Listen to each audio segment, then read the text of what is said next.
Assalamualaikum warahmatullahi wabarakatuh. Pertama-tama, mari kita panjatkan puji dan syukur atas kehadirat Allah Subhanahu wa Ta'ala, karena berkat rahmat dan hidayahnya kita semua dapat berkumpul dan melaksanakan presentasi online ini dengan keadaan sehat walafiat. Tak lupa kita kirimkan salawat dan salam kepada Nabiullah Muhammad SAW yang telah membawa kita dari zaman kegelapan menuju ke zaman yang terang menderang ini. Perkenalkan, kami dari kelompok 4 akan mempresentasikan mengenai Asosiasi Ahli K3 yang beranggotakan pertama Natasha, NIM 31220074, yang kedua Muhammad Firmansyah, NIM 31220088, yang ketiga saya sendiri selaku moderator, Irgi Fatur Rahman Harun, NIM 31220065, keempat Nur Asiyah, NIM 31220070, yang kelima Suci Ramadhani, NIM 31220082, yang keenam Angga Pratama, NIM 31220063, yang ketujuh Sahril, NIM 31220080. Baik, untuk mengefisienkan waktu, kita langsung saja ke materi pertama, yaitu pengertian K3L yang akan dijelaskan oleh Muhammad Firmansyah. Kepada Muhammad Firmansyah dipersilahkan. Ya, terima kasih atas kesempatan yang diberikan. Perkenalkan, nama saya Muhammad Firmansyah, NIM 31220088. Apa itu K3L? Kesehatan dan keselamatan kerja lingkungan, yaitu bidang yang terkait dengan keselamatan, kesehatan, dan kesejahteraan manusia yang bekerja di sebuah institusi maupun lokasi proyek. Penerapan K3 memiliki beberapa dasar hukum pelaksanaan. Di antaranya ialah Undang-Undang Nomor 1 Tahun 1970 tentang keselamatan kerja, Permenaker Nomor 5 Tahun 1996 tentang sistem manajemen K3, dan Permenaker Nomor 4 Tahun 1987 tentang panitia pembina K3. Ya, terima kasih. Saya kembalikan ke moderator. Itulah materi pertama yang telah dibawakan oleh Muhammad Firmansyah. Materi selanjutnya yaitu Asosiasi Ahli K3L yang lebih jelas akan dibawakan oleh Sahril. Kepada Sahril dipersilahkan. Ya, terima kasih kepada moderator karena telah memberikan kesempatan. Perkenalkan, nama saya Sahril. Kali ini saya akan menjelaskan tentang materi Asosiasi Ahli K3L. Asosiasi Ahli Keselamatan dan Kesehatan Kerja Konstruksi atau disingkat A2K4 Indonesia adalah asosiasi profesi yang didirikan pada tanggal 10 Desember 1998 berdasarkan Akta Notaris nomor 133 tahun 2001. Para pendiri A2K4 Indonesia ialah para penggiat keselamatan dan kesehatan kerja atau K3 di sektor konstruksi yang berlatar belakang pejabat dan Departemen Tenaga Kerja dan Transmigrasi, Departemen Pekerja Umum, kontraktor BUMN, dan swasta nasional yang bertekad untuk memberikan kontribusi yang besar untuk peningkatan derajat keselamatan dan kesehatan kerja bagi tenaga konstruksi di Indonesia. Sekian, terima kasih. Saya kembalikan kepada moderator. Ya, terima kasih. Setelah mendengar materi Asosiasi Ahli K3 oleh Sahril, materi selanjutnya yaitu tujuan Ahli K3L yang kembali akan dibawakan oleh Muhammad Firmansyah. Kepada Muhammad Firmansyah dipersilahkan. Tujuan Ahli K3. Tujuan dari pelatihan Ahli K3 umum adalah untuk mempersiapkan tenaga teknis berkeahlian khusus di bidang K3 yang dapat membantu pelaksanaan, pembinaan, dan pengawasan K3 di tempat kerja. Terima kasih. Saya kembalikan ke moderator. Materi selanjutnya adalah tujuan pelatihan K3L yang akan dijelaskan oleh Natasha. Kepada Natasha dipersilahkan. Assalamualaikum warahmatullahi wabarakatuh. Perkenalkan, nama saya Natasha, NIM 31220074. Terlebih dahulu saya ucapkan terima kasih atas kesempatan yang telah diberikan oleh moderator. Baiklah, Saya akan mempresentasikan materi mengenai tujuan dari pelatihan ahli K3.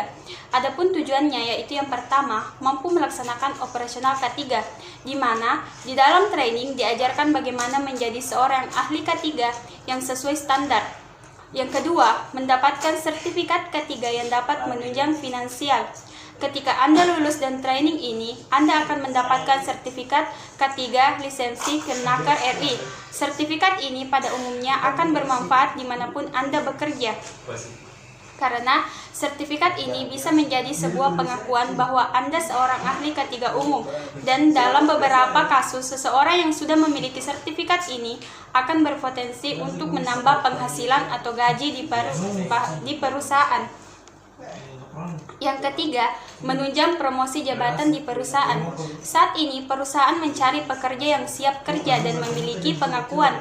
Dengan adanya sertifikat ini akan menambah volume dan Anda sebagai karyawan di mata perusahaan dan memiliki potensi untuk promosi jabatan dan lainnya. Yang keempat, dapat memahami situasi lingkungan kerja. Di dalam pelatihan, Anda diajarkan banyak hal tentang keselamatan bekerja, dan ketika Anda lulus, Anda sudah mendapatkan gambaran mengenai tanggung jawab yang akan Anda emban. Maka dari itu, ketika Anda lulus, Anda akan memahami situasi lingkungan kerja.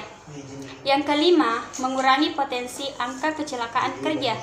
Seorang ahli K3 umum akan mampu membuat sebuah analisa dan merencanakan kerja dengan selamat. Dengan keahlian ini, di perusahaan yang memiliki seorang tenaga ahli K3 umum akan sudah mengerti mengenai risiko-risiko dalam hal kesehatan dan keselamatan kerja. Yang keenam, meningkatkan citra positif dan profit perusahaan. Perspektif citra perusahaan dapat dilihat dari sisi pekerja. Semakin banyak pekerja belum tentu memberikan citra positif di dalam mengikuti keselamatan bekerja. Namun, ketika seorang pekerja di perusahaan telah memiliki lisensi dan sertifikasi, ini menjadi hal penting dalam meningkatkan citra positif dari perusahaan. Dan yang lebih penting, risiko-risiko kecelakaan kerja akan bisa diminimalisir yang akan berujung pada sisa pengeluaran perusahaan. Dan yang terakhir, nilai tambah untuk mitra kerja. Saat ini, banyak mitra kerja yang pilih-pilih dalam menjalin kerjasama usaha. Syarat sertifikasi pekerja akan memberikan kepercayaan penting bagi perusahaan di mitra kerja. Baiklah, itu yang sempat saya sampaikan. Setelah menjadi bagian dari ahli K3L, pasti memiliki tugas-tugas. Tugas-tugas anggota ahli K3L akan dijelaskan oleh Nur Asia. Kepada Nur Asia, dipersilakan. Assalamualaikum warahmatullahi wabarakatuh. Perkenalkan, nama saya Nur Asia dengan stambuk 31220070. Jadi, tugas K3 yang pertama, membantu mengawasi pelaksanaan peraturan perundangan keselamatan dan kesehatan kerja sesuai dengan bidang yang ditentukan dalam keputusan penunjukannya. Yang kedua, memberikan laporan kepada Menteri Tenaga Kerja atau pejabat yang ditunjuk mengenai hasil pelaksanaan tugas dengan ketentuan sebagai berikut. Untuk ahli keselamatan dan kesehatan kerja di tempat kerja 1 kali dalam 3 bulan, kecuali ditentukan lain. Jadi, untuk yang bekerja di K3, yang bekerja di tempat kerja, dia harus memberikan laporan 1 kali dalam 3 bulan, kecuali ada penentuan lain dari tempat kerja tersebut. Sedangkan untuk ahli keselamatan dan kesehatan kerja di perusahaan yang memberikan jasa di bidang keselamatan dan kesehatan kerja, setiap saat selalu setelah selesai melakukan kegiatannya. Jadi, yang bekerja di bidang perusahaan, di bidang keselamatan dan kesehatan kerja, ia akan sering memberikan laporan kepada Menteri Tenaga Kerja atau pejabat setiap kali selesai melakukan kegiatannya. Dan yang ketiga, merahasiakan segala keterangan tentang rahasia perusahaan atau instansi yang didapat berhubungan dengan jabatannya. Jadi, apapun yang terjadi dalam perusahaan tersebut, tidak boleh ada orang lain dari luar perusahaan tersebut yang mengetahui rahasia atau apapun yang terjadi di dalam perusahaan tersebut. Sekian. Itulah tugas K3L yang telah dijelaskan Nur Asia. Materi selanjutnya adalah syarat untuk menjadi ahli K3L yang akan dibacakan oleh Angga Pratama. kepada Angga Pratama, dipersilahkan. Pertama-tama saya mengucapkan terima kasih kepada moderator yang telah memberikan saya kesempatan untuk menjelaskan syarat menjadi ahli K3. Syarat menjadi ahli K3 diatur dalam Peraturan Menteri Tenaga Kerja Nomor 2 Tahun 1992 tentang tata cara penunjukan kewajiban dan wewenang ahli keselamatan dan kesehatan kerja, tepatnya pada bab 2 pasal 3. Berpendidikan sarjana muda atau sederajat dengan ketentuan sebagai berikut. Yang pertama, sarjana dengan pengalaman kerja sesuai dengan bidang keahliannya sekurang-kurangnya 2 tahun. Kedua, sarjana muda atau sederajat atau pengalaman kerja sesuai dengan bidang keahliannya sekurang-kurangnya 4 tahun. 3. Berbadan sehat. 4. Berkelakuan baik. 5. Bekerja penuh di instansi yang bersangkutan. Dan yang terakhir adalah lulus seleksi dari tim penilai. Selain itu, apabila yang bersangkutan memiliki sertifikat khusus keselamatan dan kesehatan kerja, itu juga dapat menjadi nilai plus dalam seleksi. Sekian dari saya kembalikan ke moderator.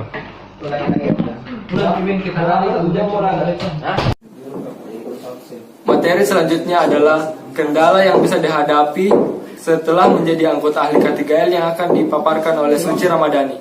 Kepada Suci Ramadhani, dipersilahkan. Warahmatullahi wabarakatuh. Perkenalkan, nama saya Suci Ramadhani Pratama Samudra, NIM 31220082. Sebelumnya, saya mengucapkan terima kasih kepada moderator yang telah memberikan saya kesempatan untuk memaparkan hasil kerja dari kelompok kami. Baik, langsung saja.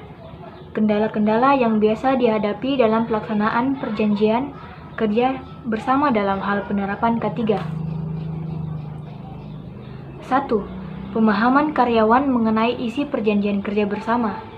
Cara mengatasinya, perlu pembinaan atau koordinasi dan sosialisasi antara pengurus serikat pekerja dengan para pekerja melalui musyawarah. Kedua, penanganan keselamatan kerja tidak optimal. Cara mengatasinya adalah apabila terjadi kecelakaan, berarti tindakan pencegahan tidak berhasil. Maka, pihak manajemen perusahaan mempunyai kesempatan untuk mempelajari apa yang salah. Dan yang terakhir, kebijakan perusahaan yang tidak tegas. Cara mengatasinya dengan adanya tindakan yang tegas apabila terjadi ketidakdisiplinan pegawai dalam bekerja. Baik, terima kasih. Selanjutnya saya kembalikan ke moderator. Jadi setelah mendengar beberapa materi yang disampaikan oleh teman kita dapat menarik kesimpulan bahwa banyak manfaat yang Anda peroleh saat mengikuti pelatihan ahli K3 umum, baik untuk meningkatkan skill Anda maupun untuk perusahaan. Penerapan K3 memiliki beberapa dasar hukum pelaksanaan. Di antaranya adalah Undang-Undang Nomor 1 Tahun 1970 tentang Keselamatan Kerja, Permenaker Nomor 5 Tahun 1996 tentang Sistem Manajemen K3, dan Permenaker Nomor 4 Tahun 1987 tentang Panitia Pembinaan K3. Salah satu tugas ahli K3 adalah membantu mengawasi pelaksanaan peraturan perundang-undangan dan keselamatan dan kesehatan kerja sesuai dengan bidang yang ditentukan dalam keputusan penunjukannya. Jadi mungkin itu saja penyampaian singkat oleh oleh kelompok kami. Apabila teman-teman ingin mengajukan pertanyaan, silahkan bertanya pada kolom komentar. Lebih dan kurangnya mohon dimaafkan. Wabillahi taufiq wal hidayah. Wassalamualaikum warahmatullahi wabarakatuh.